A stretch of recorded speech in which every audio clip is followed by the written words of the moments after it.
എല്ലാവർക്കും നമസ്കാരം. ഞാൻ ബിജി തോമസ്. പ്രിയപ്പെട്ടവരെ, കഴിഞ്ഞ ദിവസം ഞാൻ അതേപോലെ ഒരു വീഡിയോ ആയിട്ട് നിങ്ങളുടെ മുന്നിലെത്തിയിരുന്നു.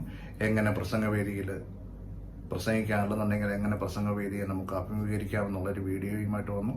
അതിനു മുന്നേ ഞാൻ നിങ്ങളുടെ മുന്നിൽ ഒരു വീഡിയോയുമായിട്ട് എത്തി കൊച്ചു കുഞ്ഞുങ്ങളെ എങ്ങനെ പഠിപ്പിക്കാമെന്നുള്ളതിനെ പറ്റി.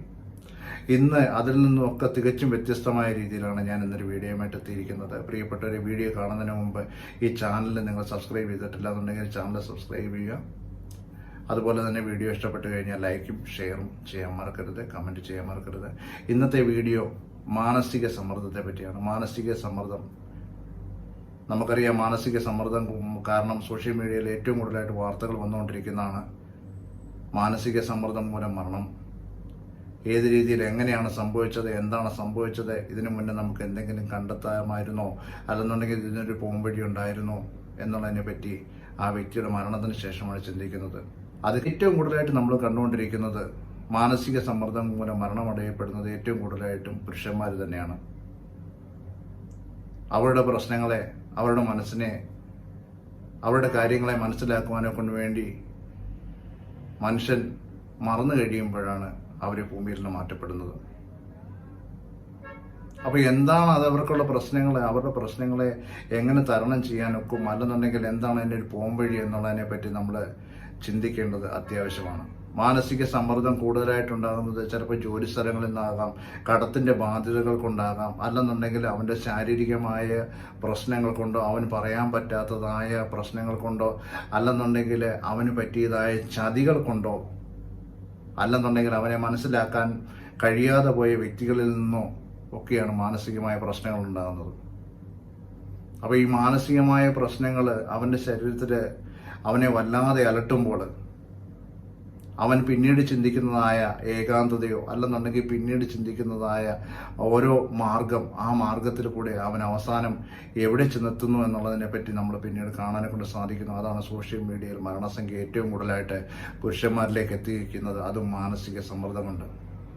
അപ്പോൾ ഈ മാനസിക സമ്മർദ്ദത്തിൻ്റെ ഒരു പോംവഴി കണ്ടെത്തുവാനൊക്കെ ഉണ്ട്. അതായത് ജോലി സ്ഥലത്തുണ്ടാകുന്നതായ പ്രശ്നങ്ങളാണെന്നുണ്ടെങ്കിൽ അത് പറഞ്ഞ് മനസ്സിലാക്കുക, അല്ലെന്നുണ്ടെങ്കിൽ കടത്തിൻ്റെതായ പ്രശ്നങ്ങളാണെന്നുണ്ടെങ്കിൽ അതിനെ ഏത് രീതിയിൽ തരണം ചെയ്യാം എന്നുള്ളത് മനസ്സിലാക്കി കൊടുക്കുവാൻ, അല്ലെന്നുണ്ടെങ്കിൽ എവിടെയാണോ അവന് നഷ്ടം സംഭവിച്ചത്, എവിടെയാണോ അവന് ചതി സംഭവിച്ചത്, ആരാണോ അവനെ മാറ്റി നിർത്തിയത്, അപ്പോൾ ഈ ഓരോ കാര്യങ്ങളെപ്പറ്റി മനസ്സിലാക്കി കഴിഞ്ഞു കഴിഞ്ഞാൽ, അല്ലെന്നുണ്ടെങ്കിൽ അവൻ്റെ ആ പ്രശ്നങ്ങളെ നേരിട്ട് അവനോട് സംസാരിച്ച് മനസ്സിലാക്കി കഴിഞ്ഞു കഴിഞ്ഞാൽ അവനെ നമുക്ക് ആ മാനസികമായ പ്രശ്നത്തിൽ നിന്ന്, അവൻ്റെ പ്രഷറിൽ നിന്ന്, അവൻ്റെ ബുദ്ധിമുട്ടിൽ നിന്ന് നമുക്ക് അവനെ മാറ്റി നിർത്തി കഴിയുമ്പോൾ സമൂഹത്തിന് ആ വ്യക്തിയെ തിരിച്ചു കിട്ടും.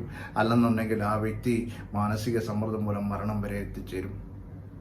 മരണത്തിന് ശേഷമായിരിക്കും പിന്നീട് ആ വ്യക്തി എന്തുകൊണ്ട് മരിച്ചു, അല്ലെന്നുണ്ടെങ്കിൽ എന്തായിരുന്നു അവൻ്റെ പ്രശ്നം എന്നുള്ളത് മനസ്സിലാക്കുന്നത്. ഇപ്പോൾ ഒരു വ്യക്തിക്ക് കടത്തിൻ്റെ പ്രശ്നമാണ്, അവനെടുത്തതായ കടം അടയ്ക്കാൻ പറ്റാത്തതായ രീതിയിലാണെന്നുണ്ടെങ്കിൽ അത് പറഞ്ഞ് മനസ്സിലാക്കുവാൻ, അല്ലെന്നുണ്ടെങ്കിൽ അവൻ്റെ വാക്ക് കേൾക്കാനെ കൊണ്ട് മറ്റൊരു വ്യക്തി അവന് തയ്യാറായിട്ടുണ്ടെന്നുണ്ടെങ്കിൽ അവൻ്റെ പ്രശ്നത്തിൻ്റെ പകുതി കാര്യങ്ങളെ മനസ്സിലാക്കി കഴിഞ്ഞു കഴിയുമ്പോൾ ആ പകുതി കാര്യങ്ങൾ അവൻ്റെ തലയിൽ നിന്ന്, അല്ലെന്നുണ്ടെങ്കിൽ അവൻ്റെ മനസ്സിൽ നിന്ന് കുറഞ്ഞു കിട്ടുന്നതായിട്ടുള്ളൊരു സിറ്റുവേഷൻ നമുക്ക് കാണാൻ കൂടെ സാധിക്കും. അപ്പോൾ അവന് പറയാനൊക്കെ, എനിക്ക് നീ വന്നതുകൊണ്ട്, അല്ലെന്നുണ്ടെങ്കിൽ നീ എത്തിയത് കൊണ്ടാണ് എൻ്റെ പകുതി പ്രശ്നങ്ങൾ മാറിക്കിട്ടിയത്. ചില കാര്യങ്ങൾ ഇപ്പോൾ ശാരീരികമായ പ്രശ്നങ്ങളാണെന്നുണ്ടെങ്കിൽ സ്വന്തം പങ്കാളിയോട് പോലും പറയാനൊക്കാത്തതായ സിറ്റുവേഷൻ ആണെന്നുണ്ടെങ്കിൽ അത് അതേപോലെ തന്നെയാണ്. അപ്പോൾ അതിൻ്റെ പോംവഴി എന്താണെന്ന് ചോദിച്ചു കഴിഞ്ഞാൽ, പറയാൻ പറ്റുന്നതായ നല്ലൊരു ഫ്രണ്ട്സിൻ്റെ അടുത്ത് പോയി, അല്ലെന്നുണ്ടെങ്കിൽ പറയാൻ പറ്റുന്നതായ, അവനെ മനസ്സിലാക്കുന്നതായ ഒരു വ്യക്തിയുടെ അടുത്ത് ചെന്നിട്ട് ആ കാര്യങ്ങളെ സംസാരിച്ച് അതിൻ്റെ പോംവഴിയായിട്ട് ഒരു ഡോക്ടറെയോ, അല്ലെന്നുണ്ടെങ്കിൽ അതേ രീതിയിൽ മുന്നോട്ട് പോയി കഴിയുമ്പോൾ അവിടെയും വിജയിക്കാനും കൊണ്ട് സാധിക്കും. അപ്പോൾ അവനിലുണ്ടായതായ പ്രശ്നങ്ങൾ, ആ സമ്മർദ്ദം കുറയ്ക്കാനും കൊണ്ട് സാധിക്കും. അതേപോലെ തന്നെ ചതി സംഭവിച്ചിട്ടുണ്ടെന്നുണ്ടെങ്കിൽ, അല്ലെന്നുണ്ടെങ്കിൽ അവനെ മാറ്റി നിർത്തിയിട്ടുണ്ടെന്നുണ്ടെങ്കിൽ, വീണ്ടും ചേർത്ത് നിർത്താനെ കൊണ്ട് മറ്റൊരു വ്യക്തി ഉണ്ടെന്നുണ്ടെങ്കിൽ, അല്ലെന്നുണ്ടെങ്കിൽ ആ എന്താണോ പ്രശ്നം സംഭവിച്ചത് അത് അവന് വീണ്ടും മനസ്സിലാക്കി കൊടുക്കാനെ കൊണ്ടൊരു വ്യക്തി ഉണ്ടായി കഴിഞ്ഞു കഴിഞ്ഞാൽ അവിടുത്തെ പ്രശ്നങ്ങളും മാറിക്കിട്ടും. അപ്പോൾ ഈ സമൂഹത്തിൽ നിന്ന് ഈ മാനസികമായ പ്രശ്നങ്ങൾ അല്ലെന്നുണ്ടെങ്കിൽ ഈ മാനസിക സമ്മർദ്ദം ഏറ്റവും കൂടുതലായിട്ട് അനുഭവിക്കുന്നതായ വ്യക്തിയെ നമുക്ക് മാറ്റിയെടുത്തുകൊണ്ട് വന്ന് ആ വ്യക്തിയുടെ പ്രശ്നങ്ങളെ മനസ്സിലാക്കി ആ വ്യക്തിക്ക് വീണ്ടും ഒരു നല്ല ജീവിതം കൊടുക്കാൻ കൊണ്ട് സാധിക്കാം.